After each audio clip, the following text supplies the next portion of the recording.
This is Steve Orlins, President of the National Committee on U.S.-China Relations, and I'm thrilled today to be joined by a Vice Chair of the National Committee on U.S.-China Relations, Evan Greenberg, who also is Chairman and CEO of Chubb, probably slightly better known in the latter role than in the former role, but he is one of our vice chairs. And today we've invited him to join us because he has given what I think is a very important speech entitled "Business and Trade Are in Our National Interests." I feel like I'm batting cleanup in Evan's rollout of this speech. There was a story in the June 13th Wall Street Journal on the speech. He then gave the actual speech at the Peterson Institute and CSIS. And then the third event was at the Economic Club of New York. And now in the cleanup role, he's with us. Full disclosure, not only is he a vice chair of the National Committee, but is a good friend of mine. And I have been advocating for a long time to have business leaders take a role in talking about the U.S.-China relationship, which is just what this speech is. We will post the text of the speech, which you can then log into. Evan, when did you first start thinking about this speech? Was there a particular event? Was it a series of events? Tell us about kind of the origination of the speech. Yeah, thank you, Stephen. Thank you for inviting me to come and speak about this with you. I'm honored that that you'd take the time to do it. There was no one seminal moment or event that led me to it. I have noticed progressively over a period of time that the voice that's absent in the room or absent in the airwaves is business and the business community and business leadership. And that the debate around what is our interest regarding China and what should be our national interest in policy is being dominated more and more by extremes I think, on the right and the left. And those views are becoming more mainstream. And I think that frankly, we need to have a fair hearing of the debate, all sides, so that we arrive at the right policies. And absence of business leadership is distorting the conversation. And so it needs to be raised. I raise my voice in hopes that that will cause others to raise their voices as well, so that we can have a balanced discussion about what's in our national interest. And, I've thought about it for quite a while, and I worked on this over a few months, and this is the product. And it's not perfect, as I say in there, and I hope others will build upon it. Were there those in your inner circle who suggested maybe you shouldn't do this? Oh yeah, both in my inner circle and my outer circle. Of course, that I would likely be vilified for it, that I'd be considered either naive or against my country's interests and simply mercantilist. And I reject all those notions. I suppose you don't do this for the popularity contest, and okay. But if it impacts a few people who would, and it opens the minds to other views when it comes to what our policy should be in engagement with China, then it's worth the grief I'll take for it. What's been the reaction to the speech? What's been the policy community, the U.S. government? It's a little early, but so far it's been mixed. I've received reactions on both sides. You know, I've received quite a number of positive reactions, and those who would thank me for speaking up. And I've received, you know, those that that we could have predicted that would, particularly those who were more in the defense and security establishment or have that as their background, and would accuse me of, frankly, being naive or truly mercantilist. I'm receiving it on both ends. Any reaction from the Chinese government, Chinese business? No, none from the government or the business community, just the Chinese press. And they have selected out and published the paragraphs that met their purpose, where, you know, they give an imbalanced view universally so far, to simply say I'm a cheerleader for China and telling America it's simply in the wrong direction, and that I just advocate for trade because it's good for my country and good for my company, and there are no problems with China. That's been the sort of the reaction so far. They cherry pick paragraphs. I suppose that's predictable as well. Yes, it's a sad habit of Chinese media to choose parts of a speech and say that is the theme of the speech. Anybody who reads your speech would know it's plenty critical of the Chinese government as well as of U.S. government policies. Any indication that other business leaders are going to join you? None that I know of so far. But, you know, this is only a number of days old. I think the way it works, it's not really an event as much as it's a process that over time, my remarks get absorbed by others in the business community, and you know, and maybe it gives them ideas as they speak, and will encourage others. But I'm not measuring it in days or in weeks. I'm hoping over the next number of months, you know, it'll have a little bit of an impact. I'm not overestimating in my own mind what this would do. I just thought it was the right thing to do. Yeah. A recurrent theme you touch on early in the speech is international trade increases competition, especially for firms that face few domestic competitors. In the insurance business, you know, a lot of your competitors are state-owned. When your competitor is state-owned and it has access to state capital, so obviously you need to give a return on your equity to your shareholders. When a competitor doesn't, it gives him pricing and other ability that make it extremely difficult for you to compete. So how do you do it? And what should the U.S. government do about that kind of competition? Yeah, Steve, when I thought about this, I think about it really in three different flavors. On one hand, you know, you picked insurance.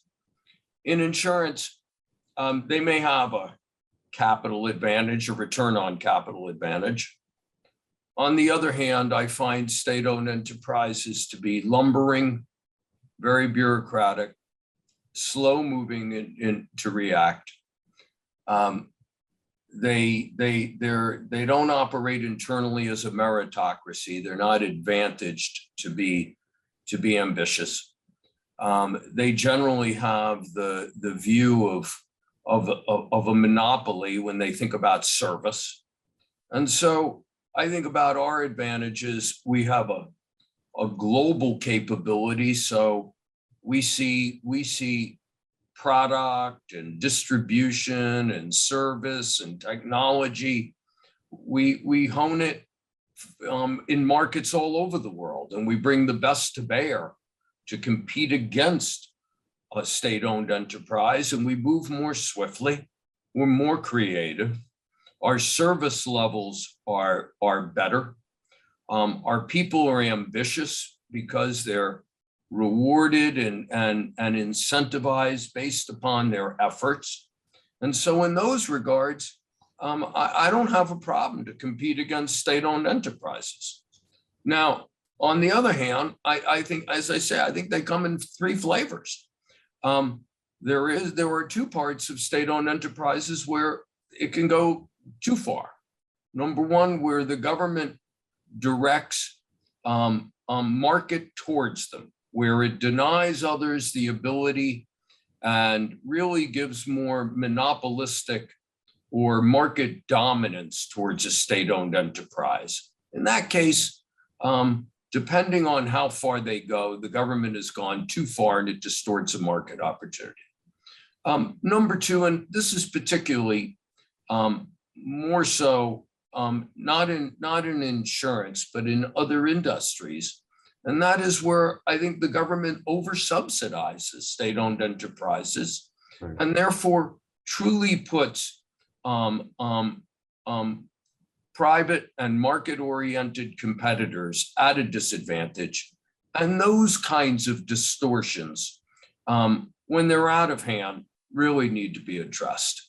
Where there really isn't equal market access and equal market opportunity in the de facto sense. How should we address those? That was going to be my next question, precisely, that if, and this is true in third countries. So if I'm an American construction company and I'm competing with a Chinese construction company for a bid in a third country, if the state-owned enterprise has subsidized capital, they're going to likely underbid me. You know, I was in a business for a few decades where my cost of capital was the defining factor in my competitiveness. So how should the U.S. government deal with those issues?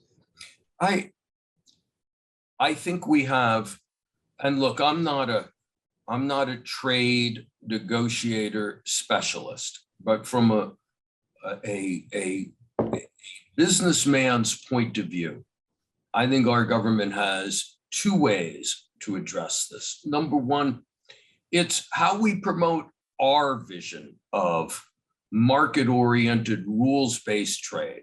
And high-quality trade agreements do, in fact, encompass and should encompass state-owned enterprise subsidies as part of what is reasonable market practice. And those who subscribe to the rules and the standards of a trade agreement are who get the benefits. And that's what would encourage China if we were promoting these and causing other countries around the world with us to have a higher quality vision of market-oriented rules-based trade. The second way to me is not through unilateral, but through multilateral with others. And I don't mean the WTO, because the WTO, you'll wait a decade to address something. Whereas I think we have many allies and partners who have the same issues and the same interests. And that's where the notion, I think, of encouraging China as we approach it in a multilateral way among the willing, and we're willing to use carrot and stick, and we do it in a reasonable way, in a measured way. China's not going to throw away state-owned enterprises. That's not going to happen. On the other hand, the distortions that get too far out of hand because of the way they advantage national champions, that's something that we should work to address. Let's talk about national security, where some of the folks in that field are not that supportive of your speech. And you say, I support the U.S. vigorously defending and protecting its strategic interests, and I expect China to do the same.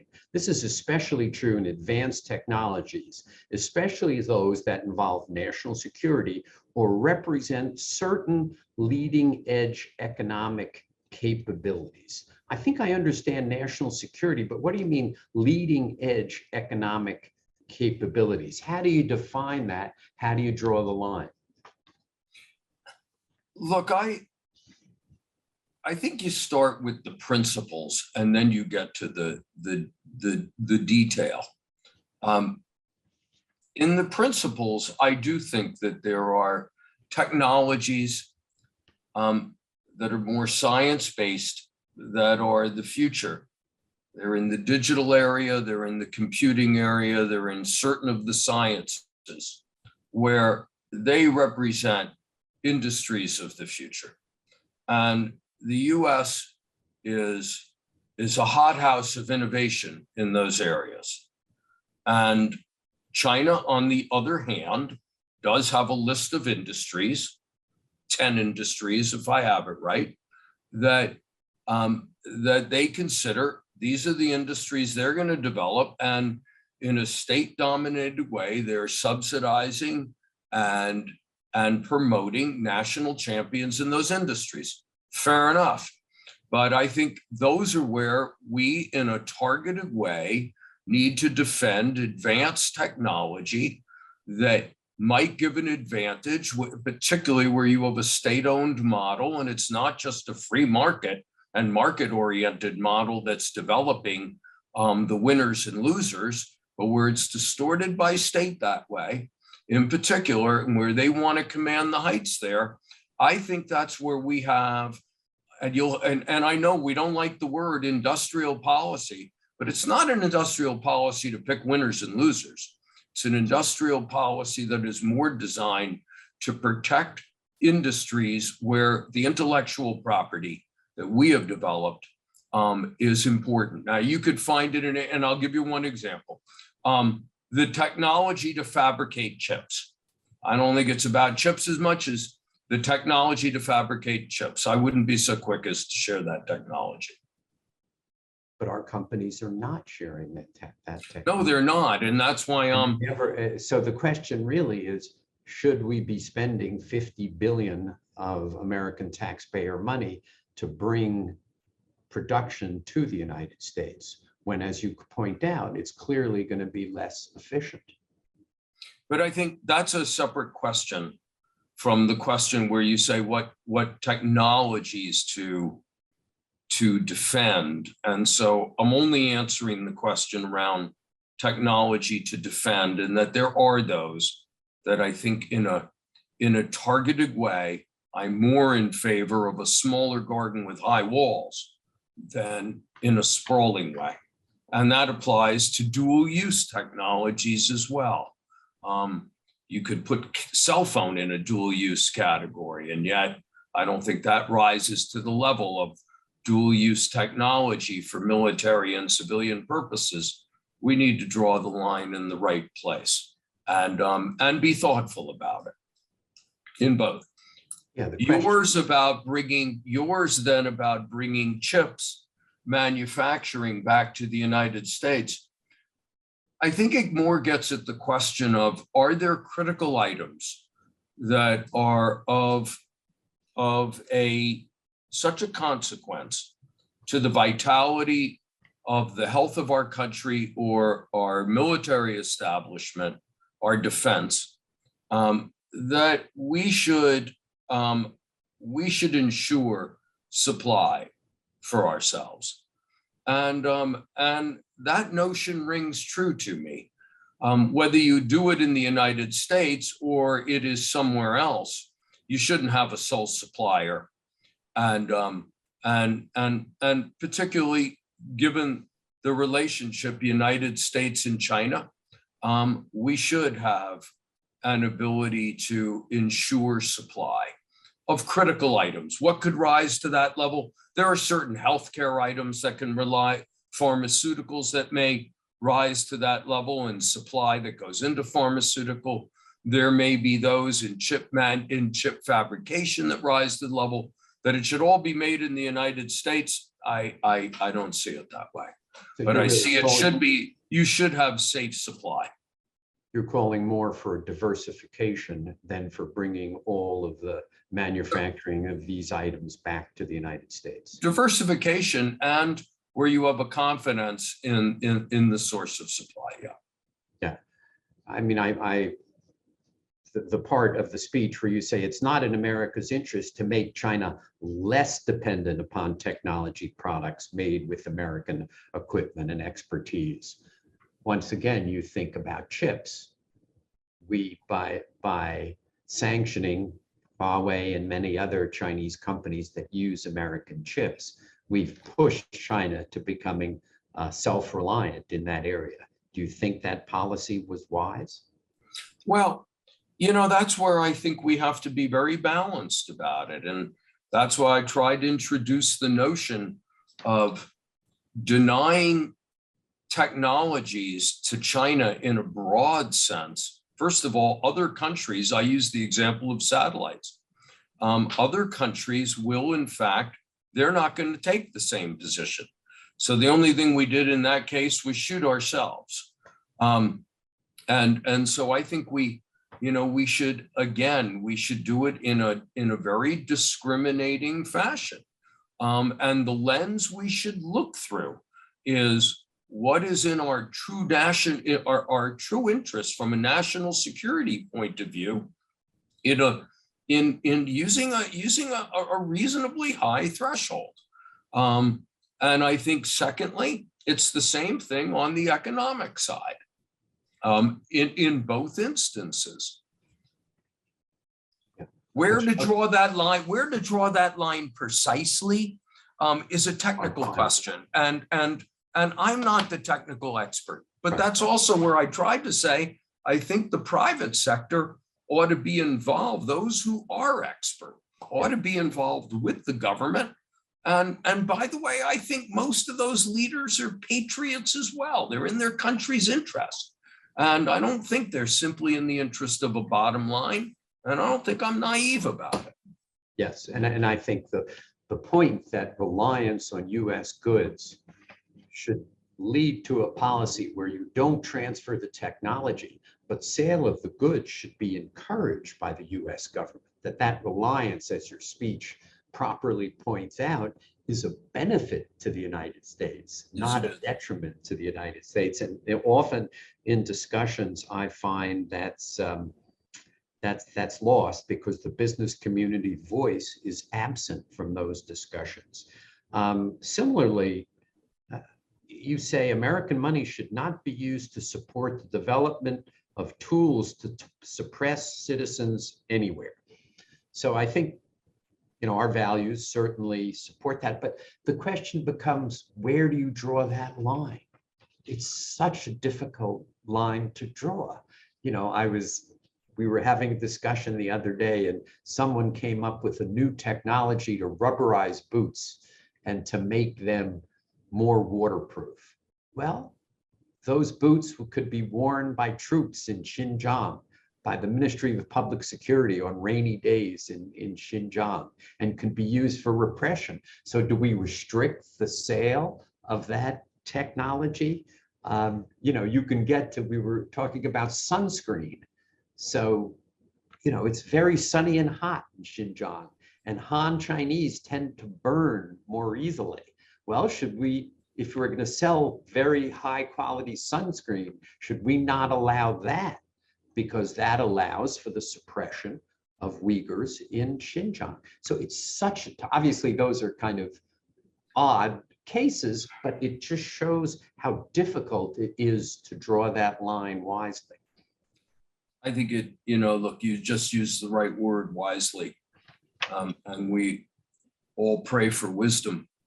Look, you get to sunscreen or rubberized boots. I don't know how that gives you a special advantage in controlling people in Xinjiang. And so I think there are so many general things that it doesn't provide an advantage. There are specific technologies or capabilities that would give you an advantage. It would give you a more effective way to carry out your mission of control, in that case, of people in Xinjiang. That would, I think, we would all recognize, and it would assault our senses. the one thing I'd say about that, though, I think to transcend that part, as Americans, we hold deep our values of who we are and the sanctity of the individual, the rights of the individual. That is who we are. And it does form a part of our foreign policy, our national policy. And along with other priorities we have to promote, our security, our prosperity, informing national policy, foreign policy, in addressing a foreign policy concern, all of those have to be balanced at the same time. Sometimes one takes a priority over another. Our president is making a trip to Saudi Arabia. There are those who would, I can understand and rightfully, say there is a human rights question that is now being subsumed for other priorities. In this case, an economic and security priorities. Those are difficult trade-offs to make, but they are trade-offs that do have to be made. And you take them situation by situation. There is not a one size fits all, but we ought to have clarity that one doesn't take a priority over the other, just universally. Just have time for two quick questions. You say towards the end of the speech, but our presence is clearly in the interests of the United States and of course, our company and shareholders. Everybody understands company and shareholders. Why is it in the interests of the United States that you, Chubb, be present in China? We're not going to have a relationship with China where we're yelling at each other from our hilltops. We're not going to have an ability and a knowledge to understand and to impact China from afar. Number one. Number two, when my company does business in China, that is market-oriented, private sector engagement and a model of that. It is a company that operates where the sanctity of the individual, our employees, and the notion of meritocracy is front and center on how we conduct ourselves. So it is our model actually present in China. It is our model of private sector market-oriented capitalism. That's a fact.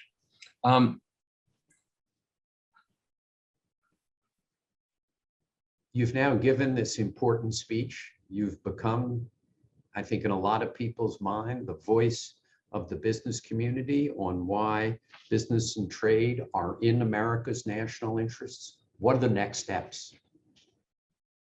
I have a company to run. I have a business to run. The National Committee on U.S.-China Relations cares about your business, but we also care about what your next steps are. You know, Steve, I'm not the spokesman for the business community. I raise my voice. It is my voice, my views. I will continue to advocate for it, to promote those views in any corner where they will listen to me. I will be out. I will speak about it more privately than publicly, but I won't shy away. Those who have listened to this know why we are proud to have you as a vice chair of the National Committee on U.S.-China Relations and why we're proud that you gave this speech. Evan, thank you so much for joining us today. Steve, thank you. And thank you for all the good work you do. I am next to Chubb. I am so proud to be involved with and support the National Committee U.S.-China Relations. It is the only organization I know of that is both welcomed by the Chinese and welcomed by most Americans. And the U.S. government. And the U.S., well, that includes, that's American, so, and the U.S. government. Everybody welcomes us. Evan, thank you so much. Thanks so much.